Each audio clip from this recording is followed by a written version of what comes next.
Tendance, mon ami. Chaque soir en ouverture de Smart Bourse, nous retrouvons Pauline Gratel qui vous apporte les infos clés du jour sur les marchés. Bonsoir Bonsoir. Pauline. Palantir, donc à la une, qui a publié une excellente copie hier, mais dont la valorisation commence à soulever, c'est un minimum, des interrogations. Oui, Palantir pèse 500 milliards de dollars en bourse avec des niveaux de valorisation qui défient la loi de la gravité.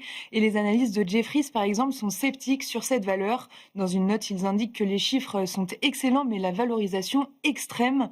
Nous pensons que le rapport risque-rendement à 83 fois le chiffre d'affaires est défavorable et nous préférons investir dans l'IA d'autres façons. Bon, concernant la publication de Palantir, pas grand-chose à dire, Pauline. Le groupe dépasse les attentes sur tous les points. Oui, Palantir fait état d'un chiffre d'affaires record qui bondit de plus de 60%. Les recettes américaines progressent de près de 80% et les revenus commerciaux américains bondissent de plus de 120% sur un an au troisième trimestre.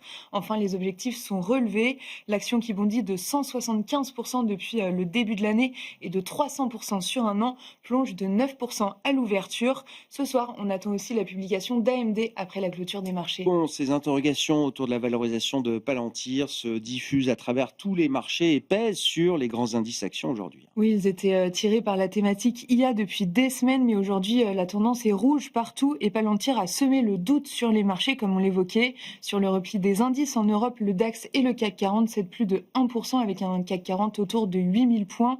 En Asie, même tendance, le Nikkei cède plus de 1,5% en clôture et le Kospi sud-coréen plonge de 2,5%. Aux États-Unis, les grands indices ont ouvert en repli de plus de 1% pour le Nasdaq. À part les résultats de Palantir, quelles sont les autres publications qui étaient suivies sur le marché américain, Pauline? On a regardé les résultats de Uber qui fait état d'un chiffre d'affaires en hausse de 20% au troisième trimestre. C'est supérieur aux attentes. En revanche, la prévision de bénéfices ajustés pour le quatrième trimestre est inférieure aux attentes. Le titre plonge de 8%. Pfizer ouvre en hausse de 2% après le relèvement de ses prévisions et malgré un bénéfice en repli de plus de 20%.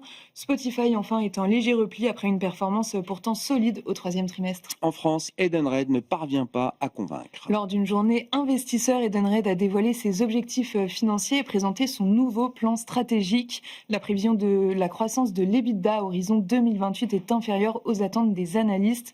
Le titre dévisse de 10% au pire de la séance. Un mot de la politique et des politiques budgétaires à travers l'Europe, avec le cas du Royaume-Uni, où le gouvernement évoque lui aussi des hausses d'impôts. Oui, c'est la voie ouverte pour le prochain budget par la ministre des Finances publiques, Rachel Reeves. Elle indique notamment que les Britanniques devront tous contribuer pour relancer l'économie et les finances publiques du pays.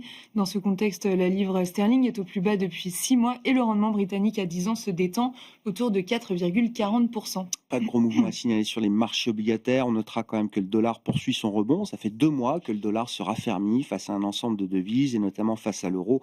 L'euro-dollar qui est passé aujourd'hui sous le niveau de 1,15. Quel sera le programme de demain sur les marchés pour les investisseurs, Pauline? Du côté des résultats, demain, on attend ceux de Novo Nordisk, McDo, Arm et Qualcomm. Côté macro, les investisseurs prendront connaissance des PMI services en zone euro pour le mois d'octobre et aussi de l'ISM service américain pour le même mois. Pour rappel, cette semaine aurait dû être celle de l'emploi américain, mais le shutdown se poursuit et devient le plus long de l'histoire puisque ça fait 35 jours aujourd'hui. Du coup, les investisseurs vont se contenter pour l'instant de l'enquête ADP sur l'emploi privé du mois d'octobre. Tendance, mon ami. Chaque soir en ouverture de Smart Bourse, Pauline Gratel vous apporte les infos clés du jour sur les marchés.